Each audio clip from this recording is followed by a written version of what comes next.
There's been a lot of reaction to the new administration. Has anybody noticed that?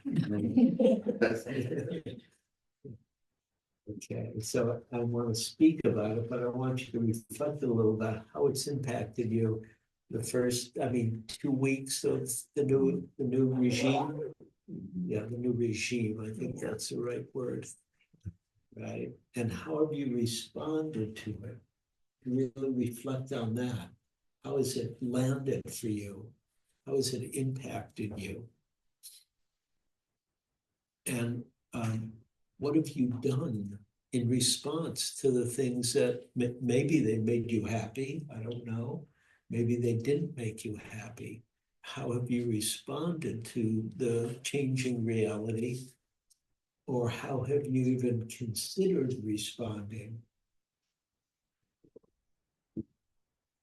And for me, the question is about how to utilize practice in turbulent times, which it seems kind of turbulent here in this country and, of course, in the whole world. I mean, what's happened in America doesn't seem unique to America. What's happening in America feels like a certain shift in worldly value for this moment. And of course, worldly values change. They go one way and then they go the other way and then they go back and then they go.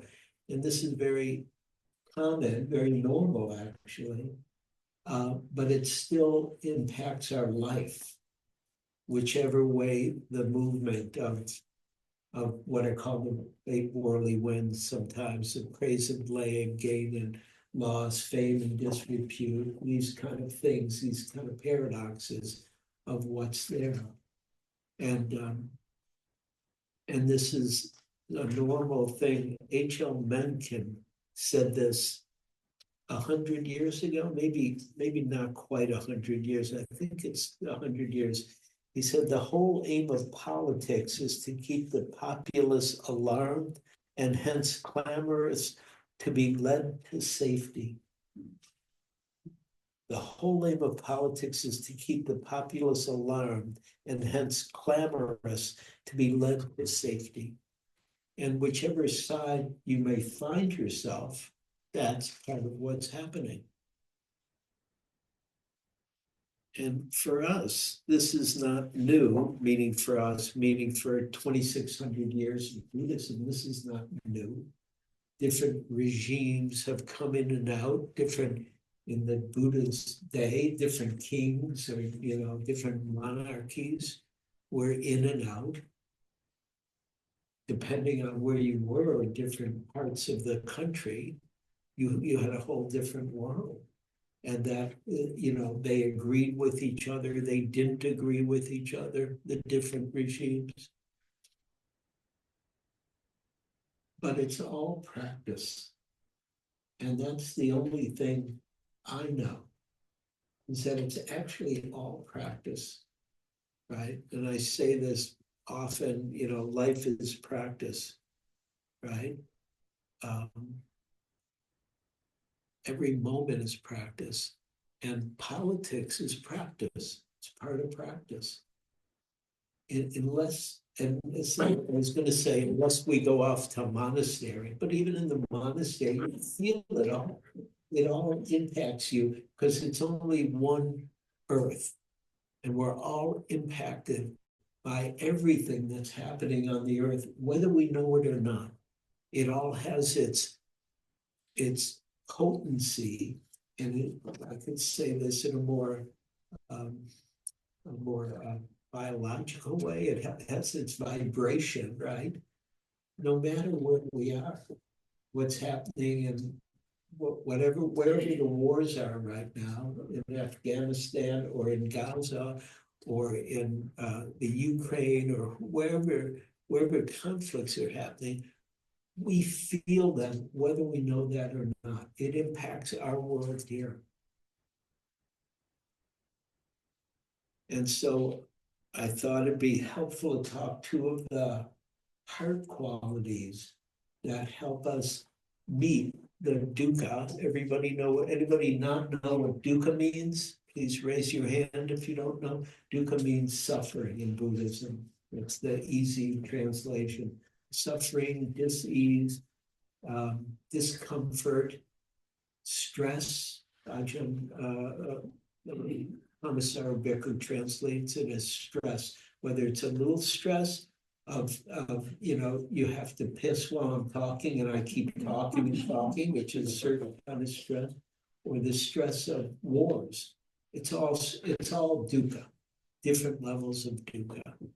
And so it's, the practice is about how to respond to dukkha and be here with our hearts open, with our minds open, and present and centered, so we can respond to suffering as kindly and as intelligently and as fiercely as needed. So I thought I'd talk about compassion and equanimity, which are two of the heart qualities of the Brahma Viharas, of the four divine abodes, that when the heart awakens, there are four realms of reality that reveals the awakened heart, which is loving kindness, compassion, joy, and equanimity. And I want to talk specifically a little about compassion and equanimity. Compassion is known as karuna in Pali, in the language of the Buddha, and equanimity is upekkha. And karuna is translated as compassion, and the word compassion is from the Latin. It means to suffer with. To suffer with is what compassion means. And in Buddhism, it's a slightly different way it's talked about. When in the word karuna, it means a quivering of the heart in the light of suffering. A quivering of the heart in light of suffering. And what that means, the way I understand it, is this quivering is not overwhelmed by the suffering, doesn't become one with it, is not codependent with the suffering, doesn't have pity. It's not about pity for the suffering. It's about being a sensitive human being and having our hearts open and present, so we can be aware and awake in a very full way, in a very intelligent way.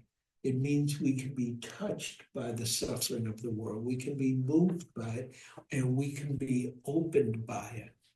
Because dukkha, and being aware of dukkha and the causes and conditions that support dukkha, lead to the end of dukkha, which is when the heart opens and we are free. This is from Nyanaponika Thera, Theravada monk, who said the world suffers, but most people have their eyes and their ears closed. They do not see the unbroken, this is important, unbroken stream of tears flowing through life. They do not hear the cry of distress continually pervading the world, which it does. Bound by selfishness, their hearts turn stiff and narrow. It is compassion, it is karuna, it is compassion that removes the heavy bar, opens the door to freedom, and makes the narrow heart as wide as the world.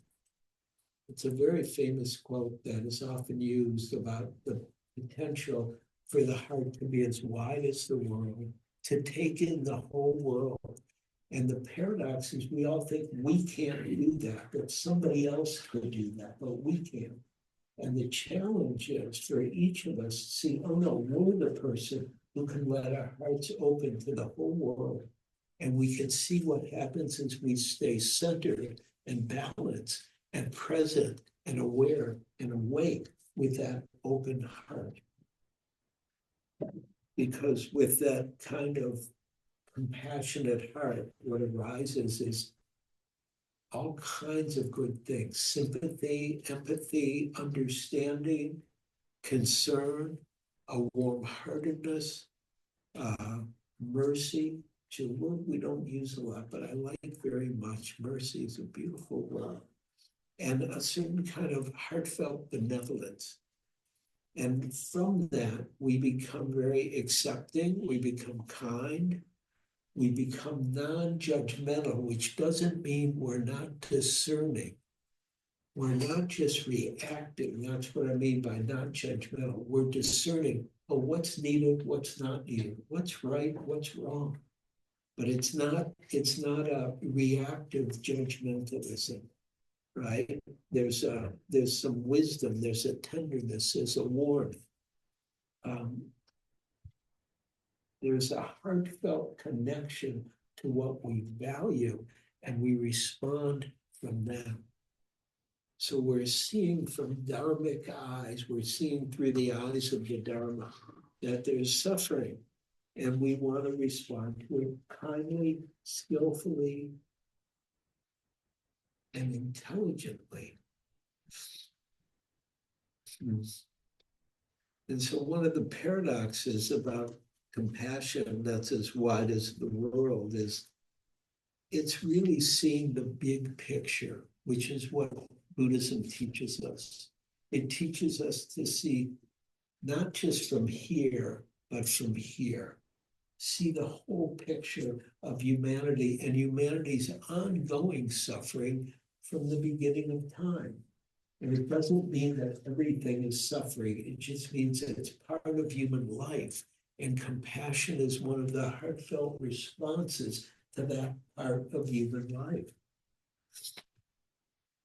And so what does it mean to be compassionate, both with the people who are impacted by what's happening, like in the United States right now? Also, what does it mean to be compassionate to the people who are perpetrating the things you might not agree with? Right? Everybody get that? Sometimes that's a little harder for people. Would you agree? I mean, I know it sounds silly, but it's not, because those people are suffering also. They are acting out of their suffering. They're not being aware of their suffering. They're not trying to be free of it. They're trying to control the world so they can be happy, which is what everybody wants to be happy. Even the people you don't like are trying to be happy. But they are, in my opinion, so deluded. They have no idea that they're causing more suffering, which will just come back and bite them sooner or later, because everything keeps moving. In reality, it doesn't stay the same. Yeah, I asked somebody today, I was at CrossFit this morning, I got a workout, and there's one guy who I've become friends with. I don't know him very well. He's definitely not a Buddhist or anything, which most people there are not. One person. I said to him, oh yeah, I'm giving a talk tonight. Da, da, da, da. I said, what should I say? He said, what do you mean? I said, here's what I'm talking about. And he said a very interesting thing. He said, I try to let the news impact me, but not too much. He said, I'm not addicted to the news. I want to know what's going on, but I just want to know enough so I can respond as needed. It was a good answer from him. And I'm going to credit him when I see him next time. I'll tell him I brought him into the talk. So, and what we all want to do is what we do in meditation, is be aware of what's happening in body, heart, and mind, right? What happens to our bodies when there's suffering? What happens to our hearts when there's suffering? What happens in our minds when there's suffering? And I'm talking about whether it's personal suffering, to see what happens, because that's the basis of it all. Is to first of all, to be kind to ourselves. Because wait, anybody here not suffer? Anybody? Good. That's a good laugh. And out there too, I know you're at home, but I bet you suffer too, even at home. You would be suffering less if you came here. I wouldn't want to judge you about it. That's not too much. We want you here. But also, the suffering is personal, it's relational, which is part of what's happening in our country. It's relational suffering, but it's also societal suffering, it's political suffering, and it's been going on forever and will continue to go on. How can we respond to it? How do we relate to our own suffering and the suffering of others in this way? And what do you see when you've been compassionate with yourself? What do you see where you're just being kind to yourself? Even though you might have judgments about yourself, you stop with the judgments and you just be kind because you're having a hard time. One way I meditate sometimes is I stay mindful, I get mindful of the breath, I get centered, and then I want to just see, am I suffering or am I not suffering? And the suffering can be very refined suffering, especially because I think I'm a good meditator. So then if I'm not very deep, oh, you should be deeper, Eugene. Right? You get judgment, that kind of suffering. And then I can see, oh, you're just suffering, Eugene, because you think you should be some other way than what's right here. And actually, all we're trying to do is get right here with the depth and breadth of what it means to actually be a full human being, which is what the Buddha discovered. I use the word awakening, enlightenment, and all that stuff, but really what I think is the Buddha became a mature human being. He understood the potential for what could awaken right here as a human being, and it's right here in each of us. That's possible. And if you think I'm wrong, you're wrong. I say that. Thank you. I say that because none of us believes, oh, it's us. It's, oh, the Buddha, somewhere else, right? The statue. The statue is not the Buddha. The Buddha is sitting in your heart and mind. And that's where the Buddha is. And you can discover the Buddha here and now. So being compassionate with yourself, Trungpa Rinpoche, who changed the world after he escaped Tibet, going over the Himalayas, walking over them after the Chinese government was after him, trying to kill him. He came out, he created Buddhist centers all around the world that continue to this day. Trungpa said, the kindness and generosity we extend to ourselves, the kindness and generosity we extend to ourselves is the foundation of our ability to relate to the world. That becomes our ground. Just being good to ourselves, kind to ourselves, nice to ourselves, right?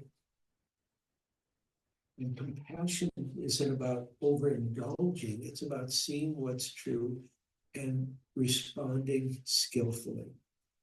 And of course, there are many inspiring people in terms of this. I'm going to read you a quote about Pope John Paul II. Pope John Paul II. In May of 1981, he was shot 4 times by Mehmet Ali Aja in St. Peter's Square in Vatican City. That's right, he's the Pope. Aja shoots him 4 times, right? He had severe blood loss. The pontiff survived.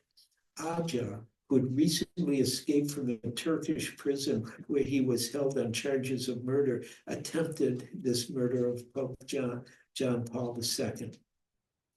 The Pope immediately and openly, in his own words, sincerely forgave them. So the popes had some training, right? but still, he's a human being. This guy just shot him.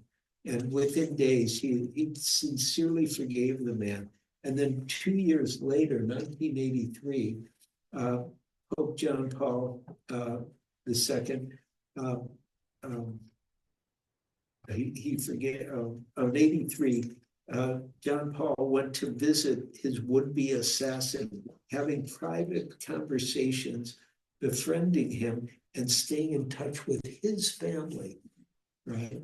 In 2000, John Paul requested that Aja be pardoned, right? So this is like a while now. This is like 20 years after the shooting. He requests that he was pardoned.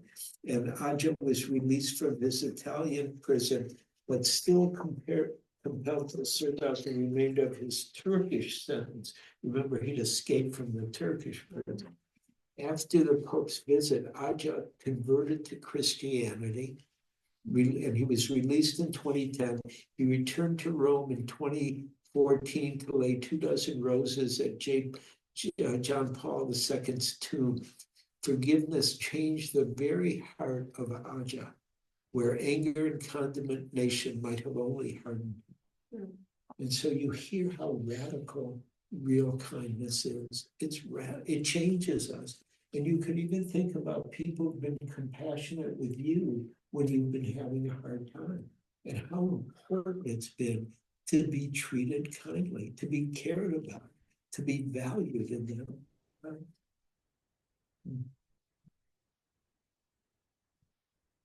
Longfellow, old American Buddhist, he said, it's a joke.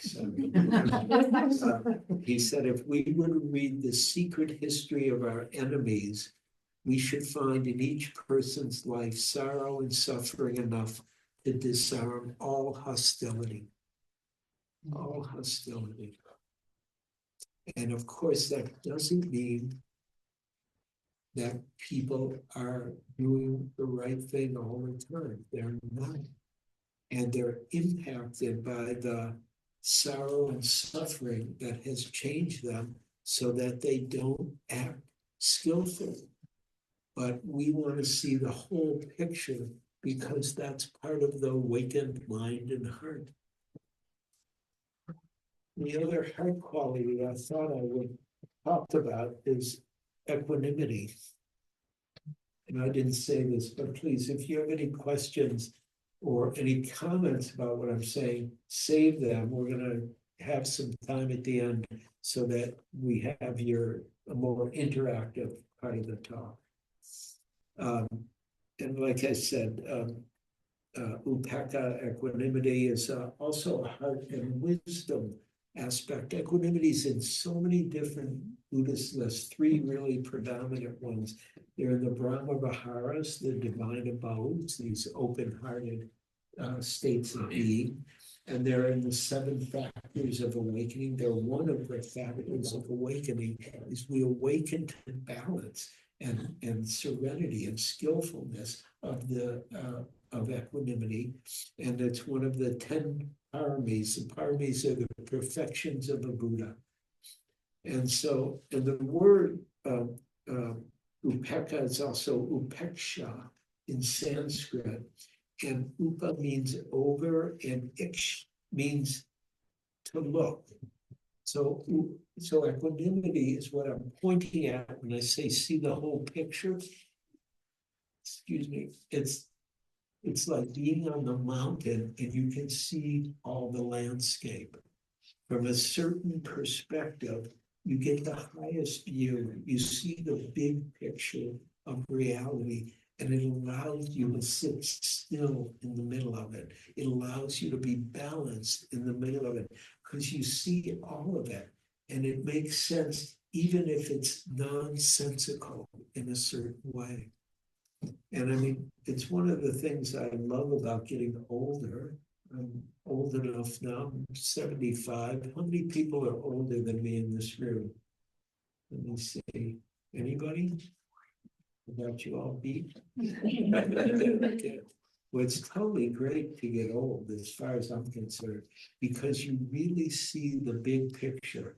You really get to see life because you've lived the life. And actually, I've said this before, I've lived many lives in this life, really, and I can tell you about them, but this is not the time. But it's really you just see, oh, this is all normal. All this stuff that happens is just part of human life. And then one can respond in a more balanced way, in a more skillful way.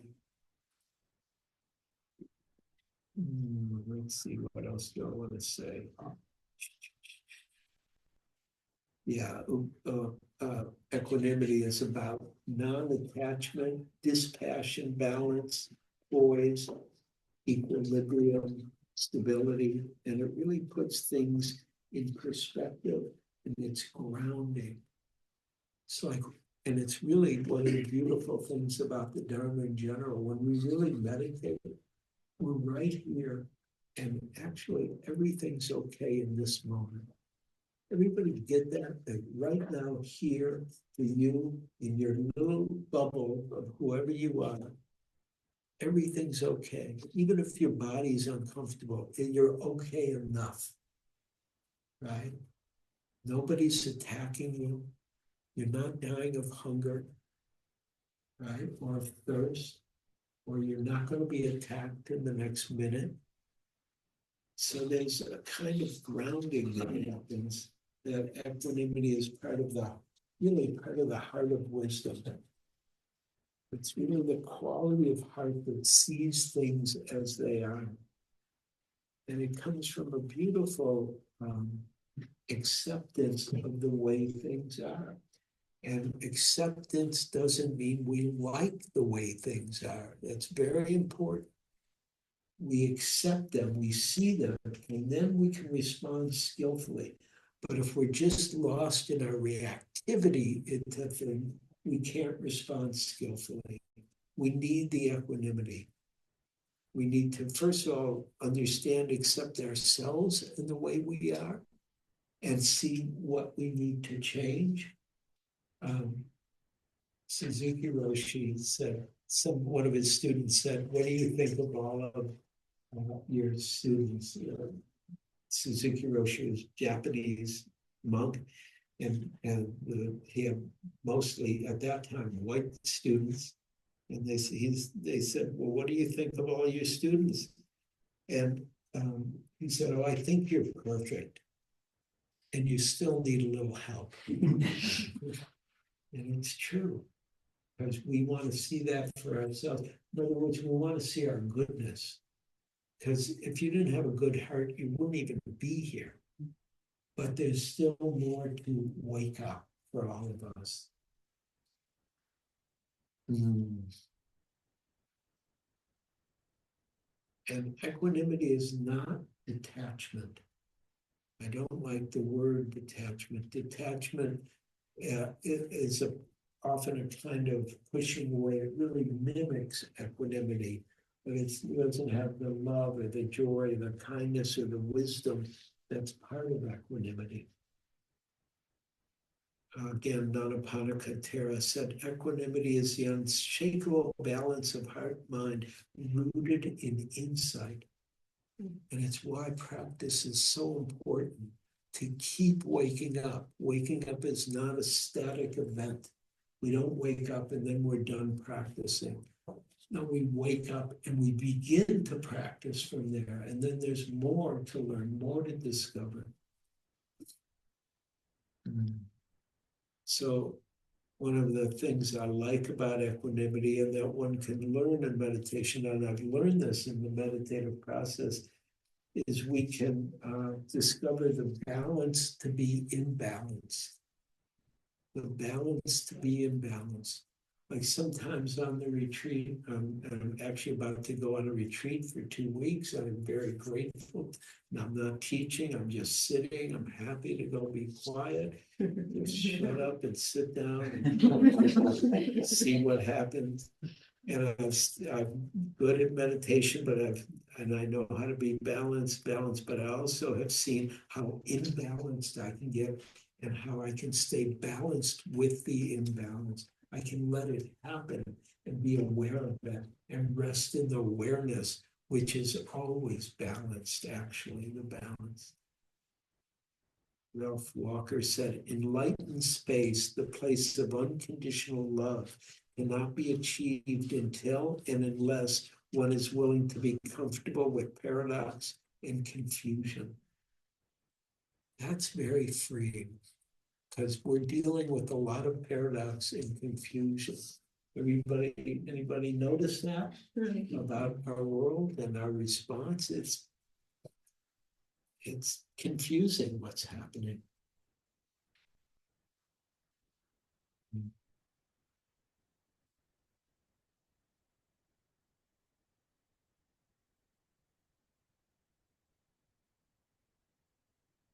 From a friend of mine, Gina Sharp. How many people know Gina Sharp? Oh, okay, good. I haven't seen Gina in a long time. She's on the East Coast.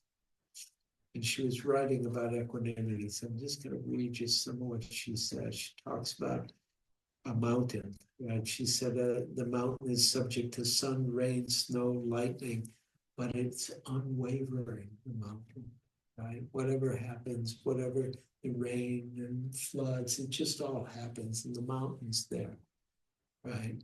And she said, like the mountain, equanimity has the power to experience changes in the realms of form, feeling, mind, heart, yet remain centered and unwavering. The unshakable stability of equanimity is developed through opening to the changing circumstances of life, expressed as the eight worldly winds, which I mentioned: gain, loss, pleasure, pain, praise and blame, fame and disrepute. Some of our leaders are quite attached to fame and disrepute. She goes on, we are repeatedly challenged to return to this moment, however painful, pleasant, or boring, and to let it into our heart and greet it with balance. And she says a really great thing. She says, equanimity is not a weak insensitivity, indifference, or apathy. It's not a weak insensitivity, indifference, or apathy. In fact, equanimity has tremendous power drawn from the wisdom of interconnectedness. It is the inner strength of the connected, soft, fluid heart from which greatness emerges, the force that allows people like Gandhi and Dr. Martin Luther King to so powerfully affect even dangerous circumstances. And I would have added in Nelson Mandela also. As those are people who responded to tremendous suffering and stayed balanced even with their imbalance, because it doesn't mean they weren't angry at times or furious at times, but they knew how to respond skillfully so that they could help support the freedom that they saw.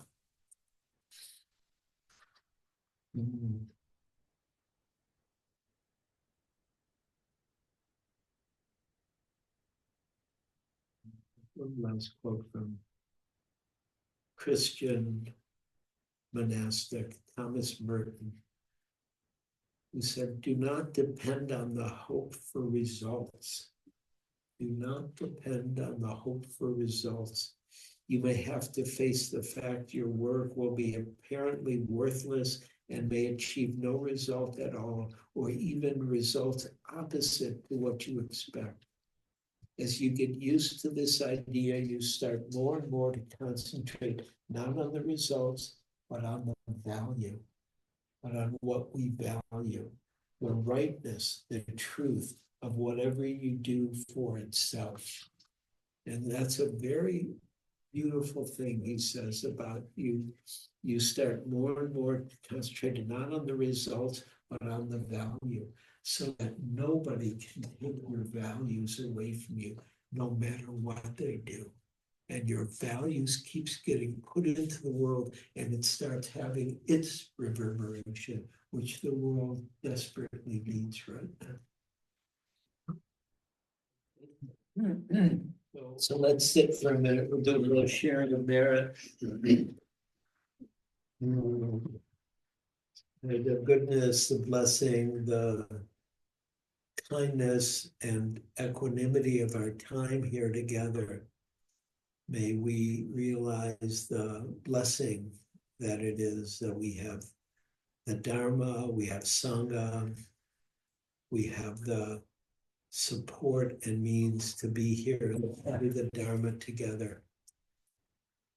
And we want to send this good fortune out in every direction, in every realm, in every world. May all beings be happy and peaceful. May all beings be full of compassion, equanimity, joy, and loving kindness. May all beings awaken. May all beings everywhere, in every world, awaken and be free.